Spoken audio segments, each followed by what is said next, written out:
Assalamu alaikum and welcome to Salam Radio 106.2 FM.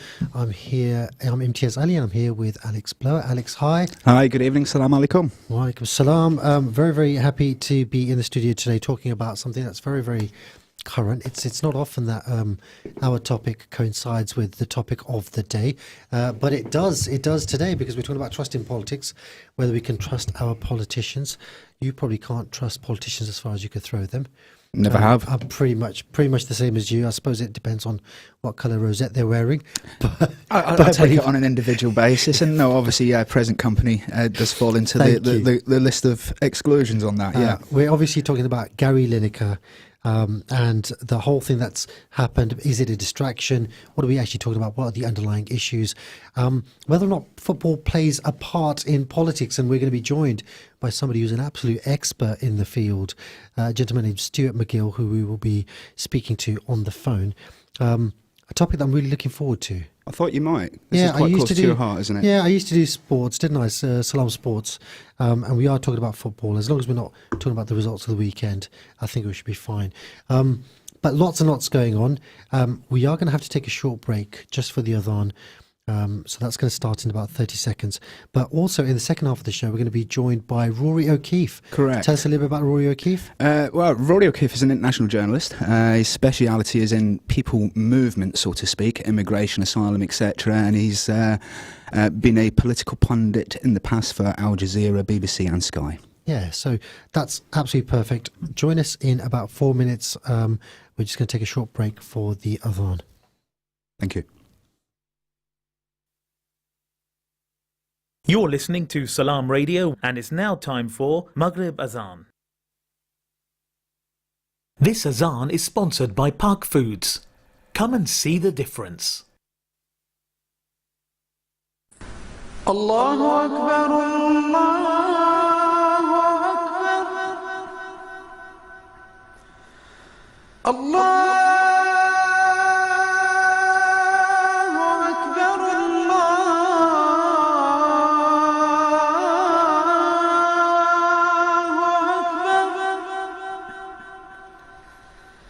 أشهد أن لا إله إلا الله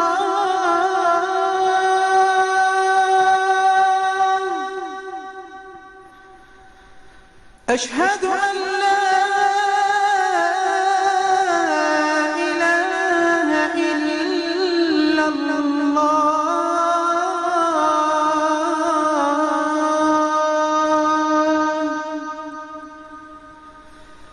أشهد أن محمدًا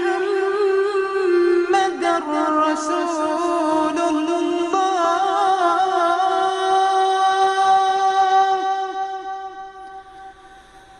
أشهد أن محمدًا رسول الله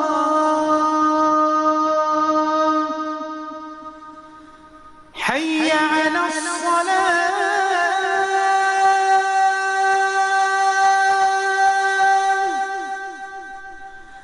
حي على الصلاة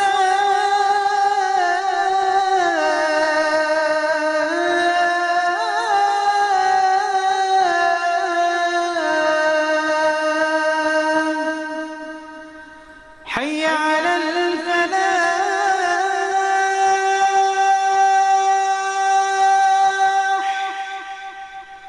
حي على الفلاح الله أكبر الله أكبر لا إله إلا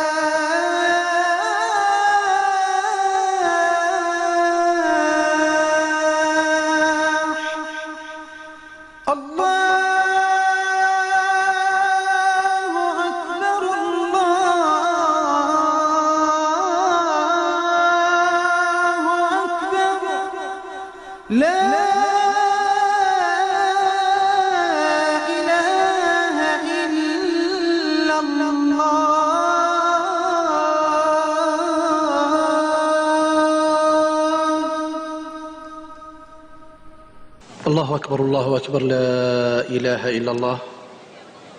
اللهم صل على محمد وعلى آل محمد كما صليت على إبراهيم وعلى آل إبراهيم وبارك على محمد وعلى آل محمد كما باركت على إبراهيم وعلى آل إبراهيم في العالمين إنك حميد مجيد. اللهم رب هذه الدعوة التامة والصلاة القائمة آت محمدا الوسيلة والفضيلة وابعثه مقاما محمودا الذي وعدته. اللهم آتنا في الدنيا حسنة وفي الآخرة حسنة وقنا عذاب النار. اللهم بك نحيا وبك نموت وإليك المصير. رضينا بالله ربا وبالإسلام دينا وبمحمد صلى الله عليه وسلم نبيا ورسولا.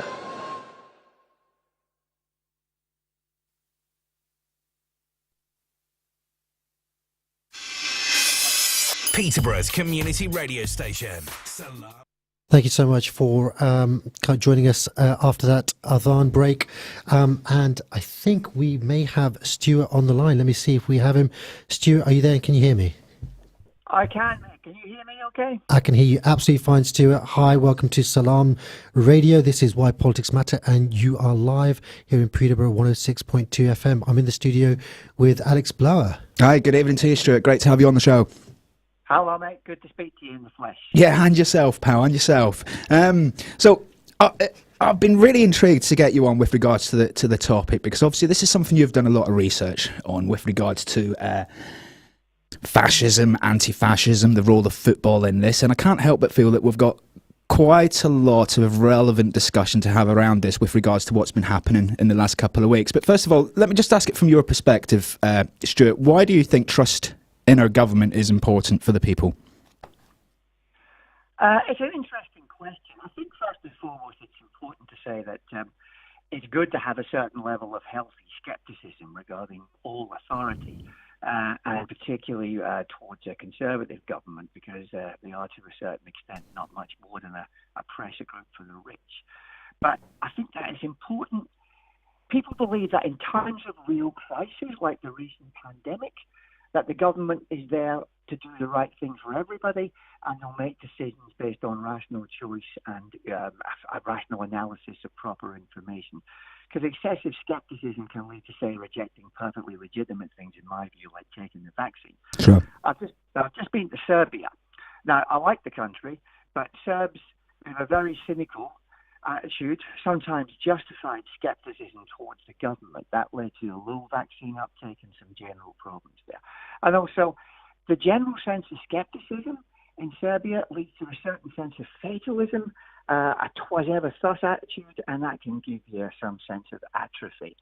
And also, I think distrust of government can be used by the right to inculcate a certain inherent conservatism. No point in trying to make something different, and say no point in say something like right now. I think public ownership of the energy system could make things better for a lot of people, Sure. but they'll say no good because the government just makes a mess of everything. So I think there's all sorts of reasons like that. Yeah, I mean, that's a really good intro, Stuart. And I just want to pull you back to the topic at hand. And I know you've written the book or contributed, co-authored the book, The Roaring Red Front, and you talk about politics and the rise of politics in football clubs. You must be completely bamboozled with the BBC's stance on Gary Lineker commenting on what is an illegal migration bill in itself. And what are your thoughts on that? I wouldn't say I was bamboozled by it. I'm somewhat surprised that they've been so blatant and brazen about this, because, I mean, irrespective of your political views here, Andrew Neil, Jeremy Clarkson, these are all people, and Alan Sugar. And the list goes on, doesn't it, Stuart? I mean, we can carry on forever listing these people that have been given a carte blanche to be as biased as they want, as long as they're being in support of neoliberal policies. Exactly, yeah. So, I mean, Clarkson said 10 years ago, strikers should be up against the wall and shot. Andrew Neil edited The Spectator, which is a very right-wing paper, and came out with all sorts of comments, right-wing comments about the likes of Brexit, Scottish nationalism, and climate change, when he was actually a political presenter, one of the BBC's foremost faces talking about politics, and Lineker presents football. So I think that at the moment the government doesn't have much on its side. They feel a certain confidence that a large part of the population will support the policy on small boats, and unfortunately I think they're right. And this is what they will focus upon. I certainly don't think it will lose them many votes, so I can see why they've said to the BBC, have a word here, have a go at Lineker, stop him from trying to go ahead and make a mess of our strategy. Yep. Now, I have managed to find some time before us chatting to you today to have a little flick through your book.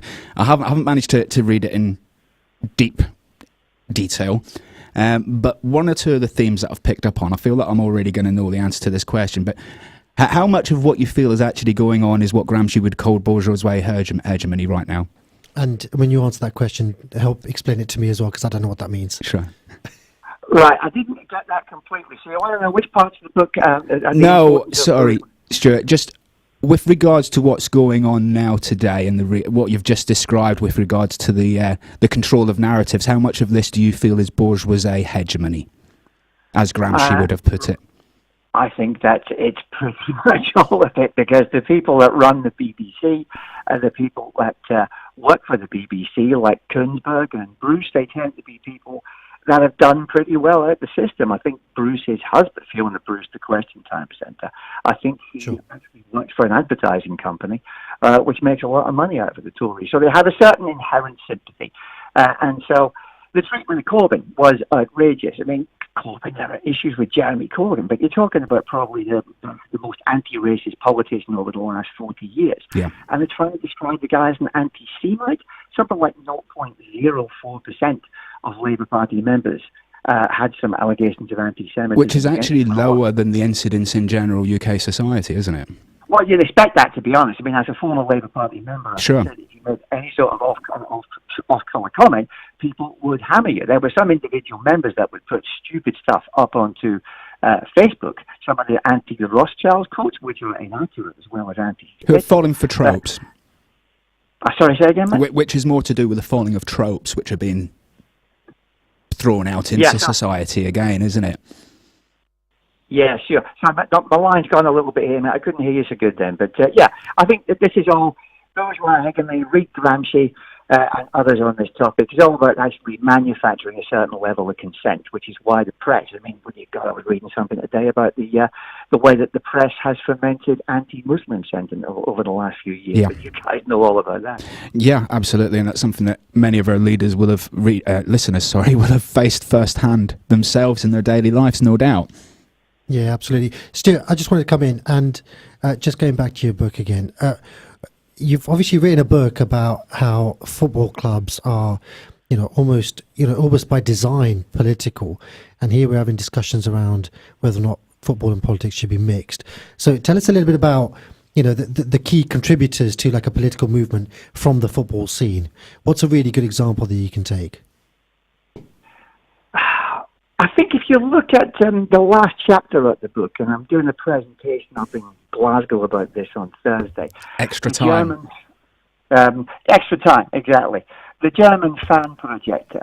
In the 1980s, there was a real big increase in the far-right presence in the terraces in Germany. One of the reasons why St. Pauli, the left-wing club in Hamburg, grew, so many people got fed up sitting next to really unpleasant Nazis with some pretty hideous chants in SV Hamburger. Sure. And this drove people to St. Pauli. It also, the authorities felt they had to do something about this, because obviously the Germans are going to be quite sensitive about this, given the history.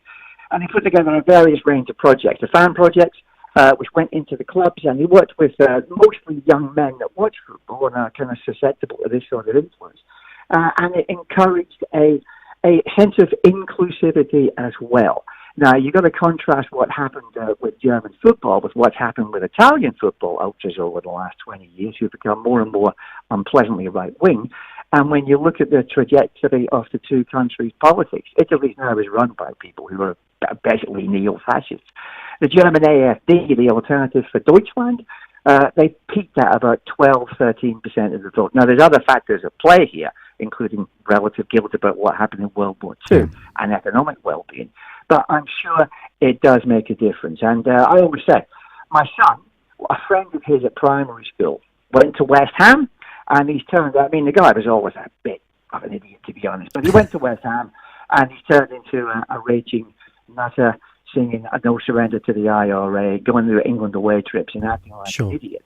Had he gone down the road to Dulwich Hamlet, which is a much more local team to him, he would have had a much better example of how people behave, because role models are important to young men. And if your role models are idiots like that, and you look up to that certain level of violence as a way of resolving things, compare that to the sort of attitude you get at Dulwich Hamlet, these things are important. So one thing we got to think about using the popularity of football. Because one thing that's been prominent over the last 4 or 5 days, talking about Lineker, looking back also, there's a furore about the European Super League.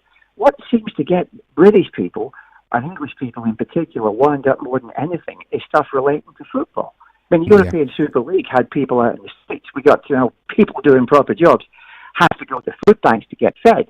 People just think, that's the way it is. Football does seem to motivate, and people getting quite aggressively confrontational with the government. So maybe we should exploit that.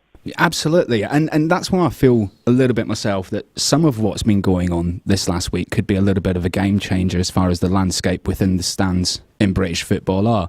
I mean, what you've described there, that knee jerk, that dog whistling that football fans in the UK can often be susceptible to.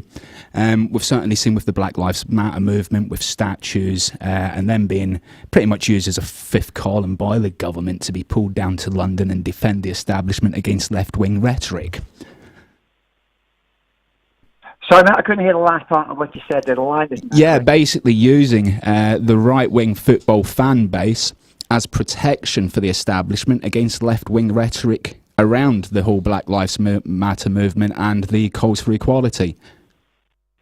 You said something about using the right-wing football movement to protect statues and so on. That's whenever they all turned up. That was it. Yeah, but it's a little bit more than protecting statues, I feel, Stuart, isn't it? I think so. I think there was we got to stop being careful about the mythical they here, but I think that the government is engaged in a serious culture war, and they will use football if they can for this, which I think is one of the reasons why they maybe decided to go ahead and pick on Lineker here.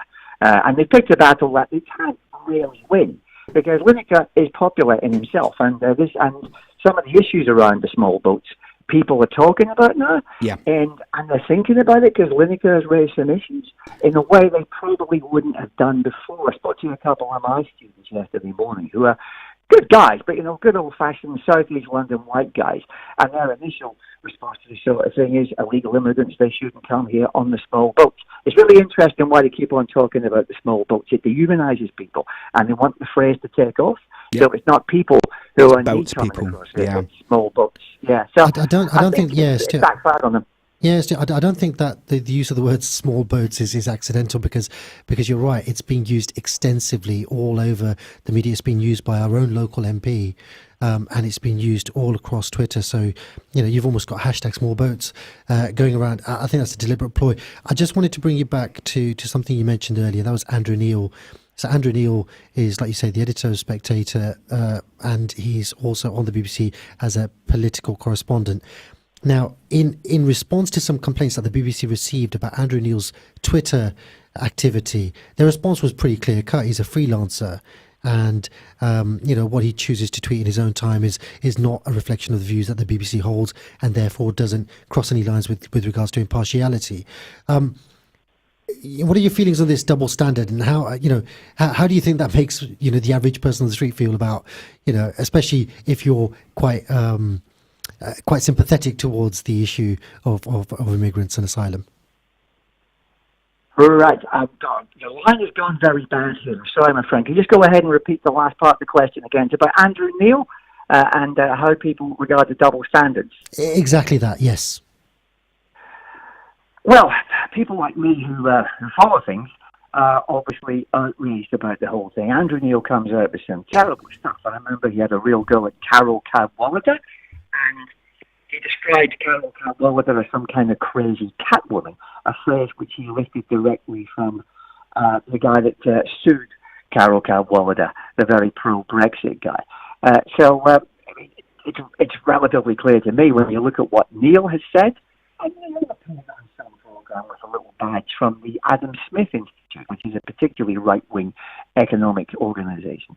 He edited The Spectator, when The Spectator, I used to actually read The Spectator whenever it was not so bad, because I don't believe you should just read stuff that you agree with.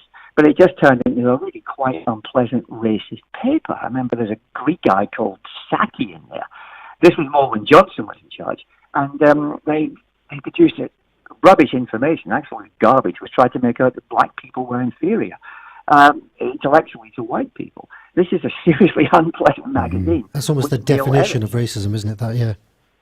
Yeah, so I think that most of us, it's made me particularly sceptical about the BBC. I always have been. Well, I have been over the last 10, 15 years in particular, but as a kid, I was raised in the 60s and 70s. The BBC produced some very good stuff, and it still does the occasional good documentary, but it's clear that the government has deliberately put their own people into the BBC to make sure that it's safe for the election. The treatment of Corbyn was hideous.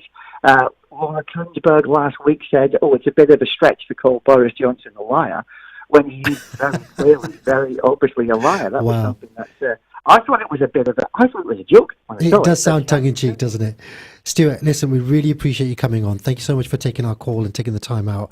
I'm looking forward to reading your book if Alex lends it to me. I might have to buy my own copy, though. So I insist you do. Okay, I will. Stuart, thank you so much for joining us today, and we really appreciate your time. Thanks a lot, Stuart. You take care. Give me your address and I'll send you a free copy of the book all signed off. Don't worry about it. Love that. I will absolutely do that. Thank you. Bye-bye. We'll speak again soon, comrade. Many thanks. Okay, all the best. See you guys. Cheers now. Bye-bye. That's Stuart McGill, author of The Roaring Red Front. And The Roaring Red Front is a book that describes, if you were going to create a starting 11 of teams or clubs rather than football players. Of left-wing clubs around the world, who would be the leading team that you wanted fighting against the Fash? And then there's 2 British teams in that list of... There is. In the starting 11... There's only the one. Yeah, so just read through all 11. Yeah, sure. So starting 11 that Stuart's got, and when I say he's got, what Stuart's done and what he'll document very well in the book is his travelling, going around, spending time with the hardcore fan bases of these clubs. He's gone and he's spent time on home days, away days, he's spent time on the coaches, he's spent time in the hotels, and he's really got down to understand the fan base philosophies and perspectives. So from an outsider, I'm just thinking he's infiltrated far-right gangs that support these clubs, but this is the opposite. Absolutely. He's infiltrated the far-left, anti-fascist, anti-racist football supporters. Yeah. Okay. Yeah. So you're starting 11, and I won't even be familiar with some of these, so do bear with me. You've got Cadiz. Yeah, I know Cadiz. Yeah, Rayo Vallecano. Rayo Vallecano, yeah. The great St. Pauli, who we spoke about on the show. So St. Pauli I hadn't heard about before, but they're a German team, right? They are. They were actually as a reaction to the rise of fascism. In Hamburg? Yeah. Yeah, okay. Yeah. Bohemians 1905. Never heard of them. Carry on. Liverpool. I kind of heard of them, yeah. Liverpool. You come across them. You really enjoy reading about them as well, because it's one of the only clubs, obviously, that in the book doesn't need a real introduction. Sure. Detroit City, Dulwich Hamlet, who I believe was mentioned as well. Yes. Yeah. Cosenza, Red Star of Paris, Palestino, and Boca Juniors. I mean, Boca Juniors, everybody will have heard of. They've got probably among the most famous fans around the world. Incredible, yeah. They're the atmosphere at their stadiums is supposed to be like the best in world football. So yeah, that's a bucket list of mine to go watch a match of theirs.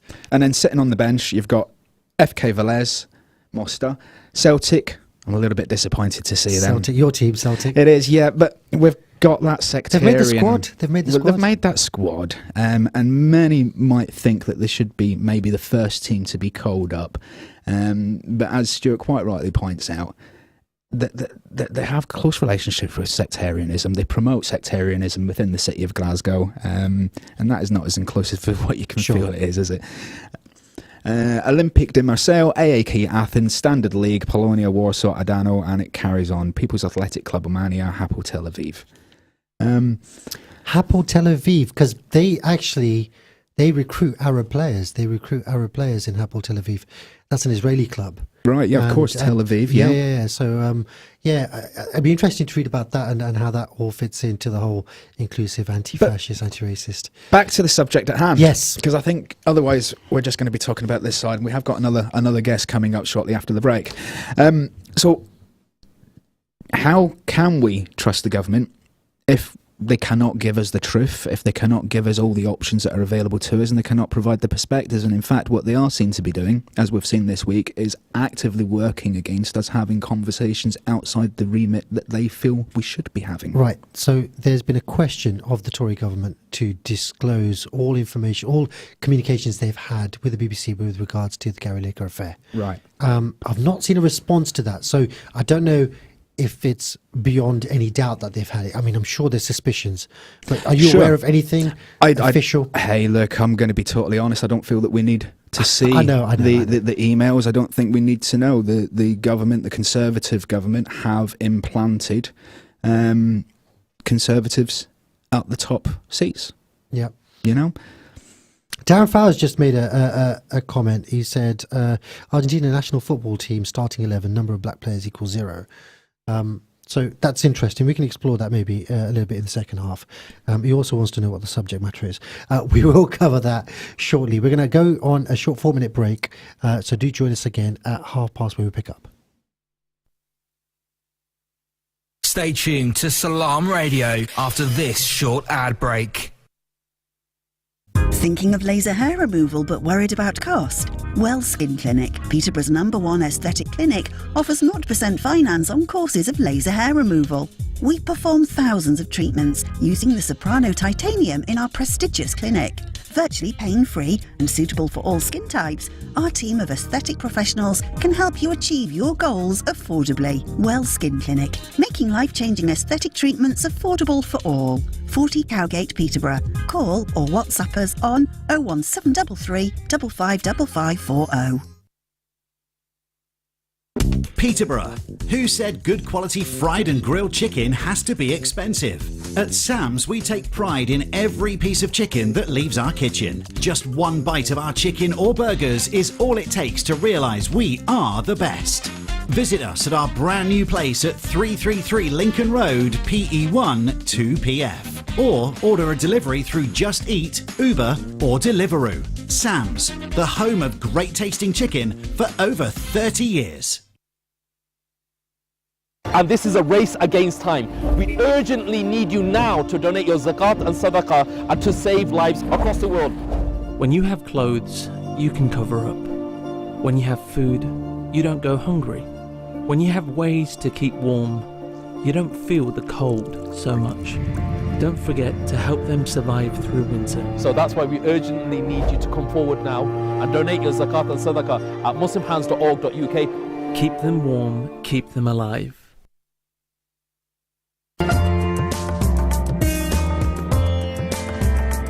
Where can you get high quality and low prices? Amar Food Store and Halal Meat in Lincoln Road Triangle is the place to go. Pay us a visit and take advantage of our special offers and great range of products on groceries, vegetables, fruits and halal meat. Also send money to Pakistan absolutely free. We have all top brands at special offers, offer free customer parking and provide a free local delivery service. Amar Food Store and Halal Meat, 613B Lincoln Road, Peterborough. Call us on 01733 687 374. High in quality, low in prices. Do you own a restaurant or takeaway? Cater Fair is an expert supplier of new and used commercial catering equipment. Visit caterfair.co.uk for quality equipment on sale at the lowest prices. Or call us on 01733 310 115 or visit us at 11 Royce Road, Fengate, Peterborough. At Cake Inn, all our cakes and slices are freshly baked for that delicious taste. At Cake Inn, we bake 100% vegetarian and halal eggless fresh cream cakes. Delicious flavoured cakes for birthdays and weddings, ceremonies and all other occasions, with free customised messages, even balloons and candles too. Order for delivery or collection from Cake Inn, 489 Lincoln Road, PE1 2PE, and your cake could be ready within 2 hours. Find out more and order online at cakein.co.uk or call 01733 496 584.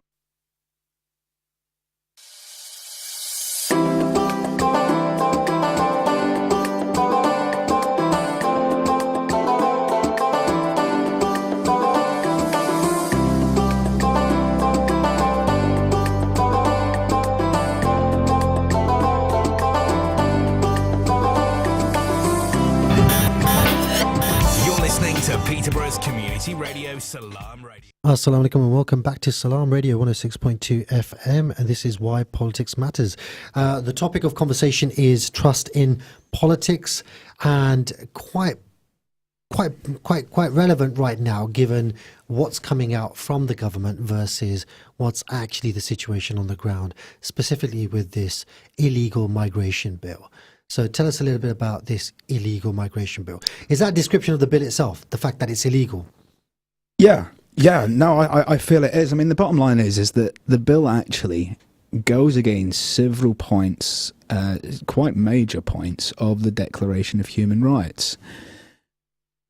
So there's a section in all bills where it's almost like a tick list, and one of the things is statement of compliance with the international human rights, and the statement was missing. It was, Suella Braverman MP cannot make a statement to say this is consistent with international law and the Declaration of Human Rights. She said it was 50-50, didn't he? But I'm going to tell you now, she's lying through her teeth. Yeah. It is not. There's nothing about it that is 50-50. Every person, everyone has the right to life, liberty and security of a person. That's Article 3, okay? Article 5, no one shall be subjected to torture or to cruel, inhumane, degrading treatment or punishment. And we're talking about just basically everybody that arrives, labelling them as criminals straight away, aren't we? Yeah. Which brings it on to Article 6. Everyone has the right to recognition everywhere as a person before the law. But I'm going to bring on Rory O'Keefe now. Now, Rory is an international reporter and author who specialises in political and contextual analysis as well as communications for national and international aid. He spent a lot of time dealing with refugees fleeing places as a point of work for him. Rory, good evening and thank you for joining us. Thank you. Good evening. Hi. Rory, from somebody who's obviously been on the ground, you've worked and you've seen what people are fleeing from. You must feel very shocked to see that, and from somebody who obviously understands that these people need to be able to flee with the means that they're able to do at the time they're able to do so. You must be very, very shocked to see that a country that actually helped put together the Declaration of Human Rights is now looking at throwing it out the window in such a way. I wish I was. I mean, that's precisely what they're doing. You're absolutely right. What the government is proposing, what the UK government is proposing, is absolutely illegal under international law, currently under UK law as well. And yes, I wish it was shocking. Unfortunately, we are seeing all sorts of countries take steps like this, take measures like this. In Greece, where I spend a lot of my time, pushbacks are a standard thing. It's not that they've banned asylum, which is effectively what the UK government is proposing to do, but pushbacks are a regular thing. And one of the difficulties is that whilst international law exists, it isn't enforced, and that there isn't really a body that can enforce international law properly. And so every time a country breaks international law, it realises it can get away with it. Other countries realise they can get away with it. And what the UK government is doing now is, I mean, don't get me wrong, it is despicable, but it's not shocking, unfortunately. I wish it was something astonishing and something unusual, but unfortunately, we're seeing an awful lot of Western states in particular moving in this direction. It's disgusting. Yeah. Thank you, Roy. This is Imtiaz Ali, co-presenter of Why Politics Matters, and welcome from me as well. I just wanted to ask your views on, you're saying we're basically cancelling all asylum and all refugees. We're basically banning them, but are we not state sponsoring asylum and refugees from Ukraine? And isn't that a massive double standard? It is a double standard. I mean, I would, again, I do want to be as clear as I possibly can on this. I am happier that we are state sponsoring people coming from Ukraine than that we're not. Of course. Yes, sure. But yes, it absolutely is a double standard. There is no denying that fact. The only thing that I would say is that in actual fact, the government's policy on Ukrainian refugees has made it extremely difficult for an awful lot of of Ukrainian people even to reach the United Kingdom. The UK has gone through the motions with Ukrainian people in a way that it is refusing to do, and is in fact doing the absolute precise opposite with all other refugees. But yeah, I mean, there are lots of arguments about why that might be. I was just going to ask you why you think that is, Rory. Why do you think it is? I think. And speak freely. Okay, brother. I mean, the obvious answer is that Ukrainian people are considered to be European. They're considered to be white. They are considered to be people who are maybe on the side in a conflict that the UK and other Western countries have clearly chosen a side on. Whether our view is that they played a part in starting that war is a slightly different view. And I think that what the UK wanted to do there, I think what the UK government, particularly Boris Johnson, who was in charge at the time, wanted to do was to say, look at the United Kingdom and look at how it supports its allies, which I think is just. It's cynical. It's better than not doing it, but it's completely cynical. And the way that it's shown to be cynical is the fact that it is literally. I mean, as you said, and we have to stress this. They are banning asylum. There are no legal routes. Legal is the wrong term. There are no regular routes to the UK if you are an asylum seeker. It's not possible to travel to the UK. And if they're saying anybody who arrives by an irregular route will be immediately dismissed as having any opportunity to apply for asylum, then that means they are basically banning asylum in the United Kingdom. If you make it illegal for asylum seekers to reach the shores of the UK via boat, then you have to charter a jet and actually fly them in yourself. How do they expect asylum seekers to get to this country to seek asylum if they don't like small boats?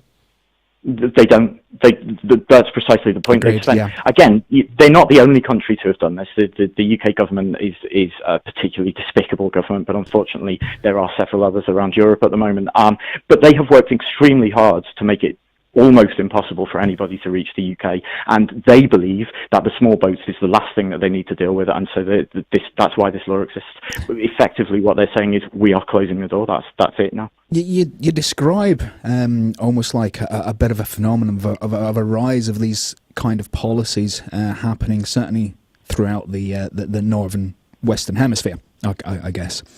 What do you think is driving that? Because obviously this is at a time actually when we need to, I would argue, Rory, and I think maybe you might agree with me, that we need to be opening our arms and helping the vulnerable and understanding what the root issues are. Completely. Yeah, certainly. I certainly agree. It's an interesting question why this happened and how this happened. I think what we've seen in the United Kingdom, what we've seen to an extent in Greece, obviously Italy now has a horrific excuse for a government as well. But what we've sort of seen is a resurgence of the right wing in general. And what the right wing has managed to do is, and I actually think for some of these people in government, I genuinely think that it's fair to say that some of them are absolute racists. But I also think that in a number of cases, what they've done is they've realised that scaring people about foreigners will win them votes. In the UK, most people do not really hold particularly right-wing views. Most people are in favour of vaguely socialist, vaguely left-wing ideas like free education for children, the NHS being free at the point of view, things like that, which are not, wildly left-wing, but which are reasonable policies. And most people are afraid that the Conservative Party in the United Kingdom might oppose some of those things and might want to change them. So what the Conservative Party has realised, and it is an incredibly right-wing iteration even of the Conservative Party that's in government at the moment, what the Conservative Party has realised is that if they play race as an issue, and if they play a kind of culture war narrative, then there will be people who will be attracted by that. Even people who might not regard themselves as being racist, even people who perhaps aren't racist, can be scared very easily. And I do think that is a large part of the reason the Conservative Party believes that it will win votes by scaring people about foreigners and by showing that they're doing something about it. I don't know if that applies absolutely everywhere. Here in Greece, there's a party that's very similar to the Conservative Party now, the Demokratia. They have been in power for the last sort of 3.5 years. There's an election coming up, and they've always been this way on refugees, on people seeking safety. Again, I think in some cases it's because it wins votes. In some cases, it's simply because some of them genuinely are racist. Some of them genuinely I love the fact that you do not pull your punches when it comes to describing the Conservative Party here in the UK. A lot of our guests sometimes are a little bit careful with what they say, but I appreciate the honesty. We've had a question in which I'd love to direct towards you. It's from Linda Watson, regular listener to the show. She says, how can we as a population show our disagreement and horror at the government that's banning refugees? I mean, what would be an appropriate response for the average person on the street? It's a really good question. It's become more and more difficult to show any real genuine dissent and to have that dissent taken And it's only going to get seriously. more and more difficult, I feel, Rory. Yeah, I think you're quite right. I think we have a government that is, whatever terrible things there are about it, it is intelligent enough to know that people will get angrier and angrier, and it is working very hard to make it very difficult for people to show that dissent. Genuinely, I think people who can. I know that there are marches that have been arranged in the UK for, I think, this coming weekend. I think people should take part in those marches. I think that even if they don't get taken seriously, people do remember, and of course, in a way, it failed, but people do remember the anti-Iraq war march, and that was an enormous thing, and people do still mention how big that was and what an issue it was.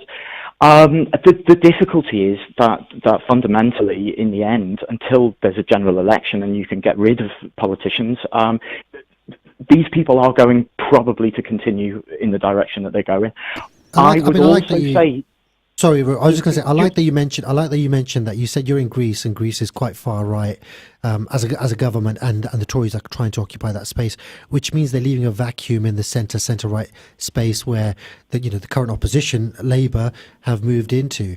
So if there is a general election, how much of an improvement do we see? I don't necessarily want to know where your politics is specifically, but how much of an improvement do we see if we vote, instead of voting Tories, we vote Tories light? I mean, again, it's a depressingly good question. I think Labour will be better, but I think that being better than this current Conservative Party is a very, very low Terrible benchmark, isn't it? And I think that I think that what needs to happen with Labour is that Labour members and also people from outside the Labour Party need to start putting some pressure on the Labour Party. They need to show that there is a public feeling of outrage, and I think there is a public feeling of outrage in the UK at the moment at the proposed policies. And I think that Labour needs to understand that. One of the things that we saw with the whole Gary Lineker furore over the last couple of days was that at first, Starmer and other members at the head of the Labour Party were very sort of standoffish about it, and they were very sort of the first 3 days briefing against. Yeah, absolutely. But then as soon as it became clear that A, Lineker's colleagues were going to stand with him, and B, that members of the public were like, well, no, we think Gary Lineker has done the right thing. As soon as that happened, Labour tacked left, and they did move on this issue. And that doesn't mean that they've changed policy. It doesn't mean they've changed outlook. But it does mean that at this point in time, Labour are well aware that they do need public support if they're ever going to get back into power. And this might be an issue that they can be pushed on. Again, these are long-term strategies. These are not necessarily things that people want to hear. I mean, I'm furious, and I would like to be able to do something immediate. And all I can do is my job, which is to sort of, write and to sort of push for legal change in that way, and by attempting to put these arguments in the public eye. I suppose, we live in a world where social media is a big deal, and if you can make your feelings known on this on social media to your friends, then perhaps you start building a little bit more of a sort of groundswell, a little bit more of a movement. And as I say, in the end, the way that the system works at the moment, somebody's got to move on this issue for it to change, and at the moment Labour are more likely to move on it than the Conservative Party, and so I would say that that's where the pressure needs to be. But the way that you put pressure on the Labour Party is to get out in public and to make sure that they understand that people care about this. Well, I mean, you're absolutely doing something, certainly for us and our listeners, Rory. We appreciate you coming on the show. I should point out I was at the Green Party conference over the weekend, and as soon as this was breaking during the day, there was an emergency motion, there was suspension of standing orders, and the motion was taken and voted in unanimously to not only show solidarity with Gary Lineker, but also to to reflect and to restate what he'd actually said, and that was, our language when concerning the refugees was horrific. I want to read just a couple of comments from our listeners to you, just so that you're aware of what's going on. Shelley Marie Brennan says exactly this: how do you take the heat off yourselves for your failings? You stir up a bit of racial hatred.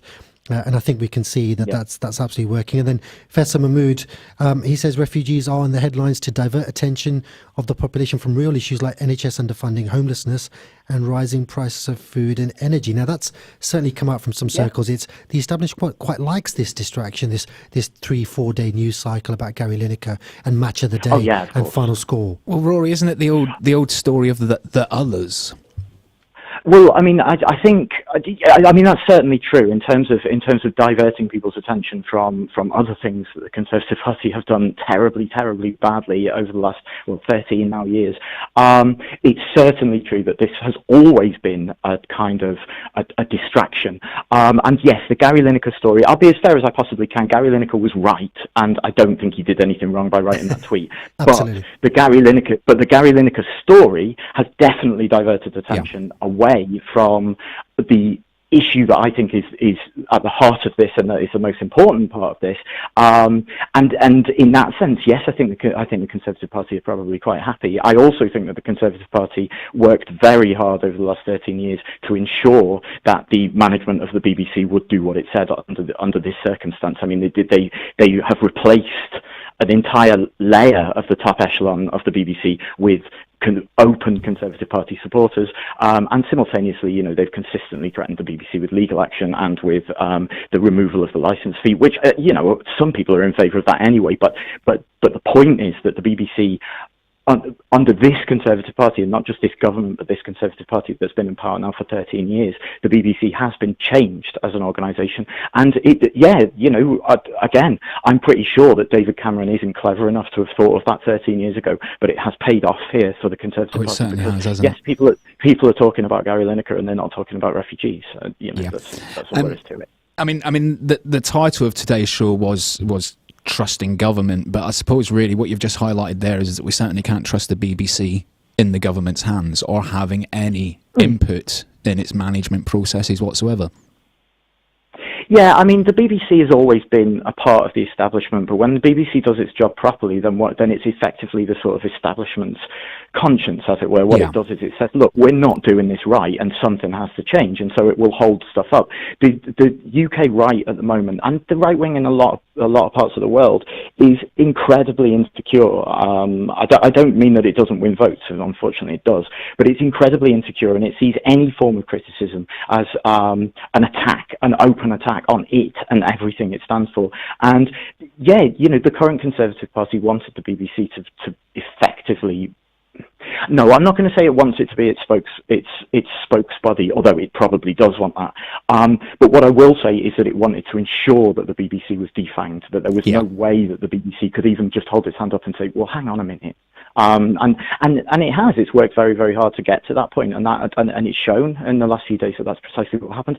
Having said that, we have, moved on to talking about the BBC and Gary Lineker, which is interesting and it is important. And actually, one of the ways that it's important is that if we have a national media that is no longer able, for whatever reason, to criticise the government or to ask the government questions about why it's doing what it's doing, and to make its discomfort known about that, then we shouldn't have a national media. That's what the media's for. We are supposed to be asking those questions. We're supposed to be saying, well, hang on, surely this was a disaster. Surely this was a mistake. Surely this was the wrong decision. And if we can't, if the BBC can't do that anymore, I guess what I'm saying actually is not let's get rid of the BBC.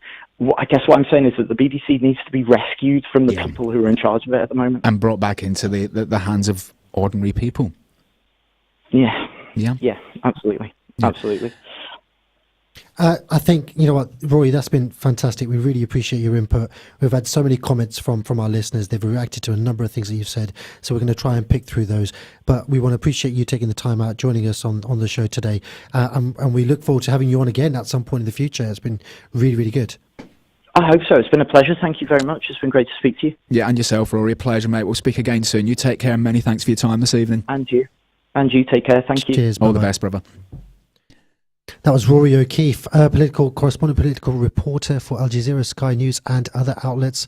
Some really, really insightful stuff. And I have to say, I mean, he's so eloquent and he speaks so well about, you know, the potential pitfalls in actually trying to identify where the problems are with this argument, what's going on, what's going wrong. There's a lot of layers to it, isn't there? So many layers. And you know what? Darren Fowler says something. Darren Fowler says emotion does nothing, to be fair. And he's right. Emotion does nothing, but you feel like you have to do it, and it's almost like a sideshow. What's the actual issue? The actual issue is we're stopping migrants from getting to this country by legal means, and we're making it more dangerous for them, and we're actually encouraging people traffickers. You know, if there's no legal means, if there's no way in which actually asylum seekers can seek asylum in this country, unless they're already on the land, they're standing on the land on the shores of Dover, then people traffickers are going to make lots and lots of money from vulnerable individuals. I have actually a much greater worry than that, to be honest. Go on.